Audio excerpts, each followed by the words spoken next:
When you get to that moment where you need a miracle, where you need an arrow to come out of nowhere, a miracle arrow. You know what? It's not a lucky arrow. You know what that arrow means? It's an arrow that you've shot tonight. And out of nowhere, in your moment, in that location where you are at, whatever the spiritual circumstance is, you can say, Lord, when I shot an arrow, was it the Cape Town arrow? I believed you. I'm trusting you, Lord.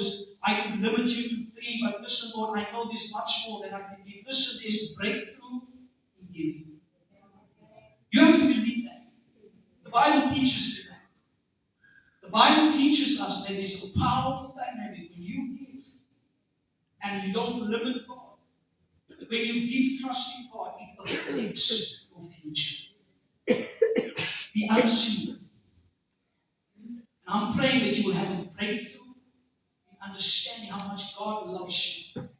But miracle money comes when your heart is enlarged, when your vision is enlarged, and when you willfully, intentionally shoot arrows of faith and you don't limit God tonight. Let's bow our heads.